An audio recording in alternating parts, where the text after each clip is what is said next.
Raghav was the new guy at the college dorm. He was assigned room 309, the very last room on the third floor. An old brass bell hung tightly from the room's doorframe. On his very first night, right as Raghav was getting ready for bed, the dorm warden stopped him with a bizarre warning. "Listen to me, son.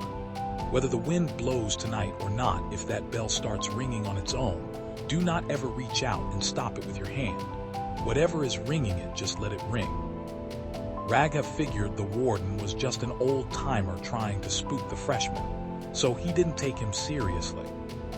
At exactly 1:45 a.m., the entire room was dead silent. Suddenly, without even a hint of a breeze, the brass bell on the doorframe began to swing violently, clang, clang, clang. Raghav snapped awake. The ringing was so loud and piercing that his head felt like it was going to split open. Frustrated and half asleep, he completely forgot the warden's warning.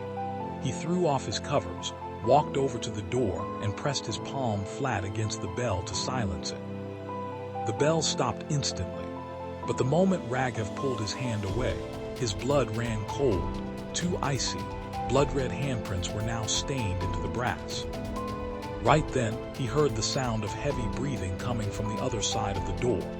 A deep, freezing whisper hissed right next to Raghav's ear. "Thanks for stopping it. Saved me the trouble of opening the door."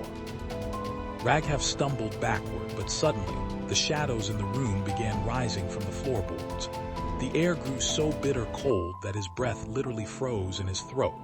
From the darkest corner of the room, a faceless silhouette emerged, its fingers long, pale, and sharp. The entity grabbed Raghav's wrist and began dragging him backward into the consuming darkness. Raghav wanted to scream, but his voice was completely gone.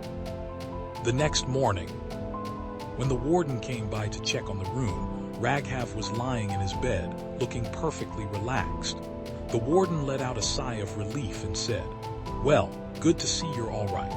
I'm glad you didn't touch that bell last night." The Raghav lying in bed slowly opened his eyes. He looked up at the warden and flashed a smile that was entirely unhuman.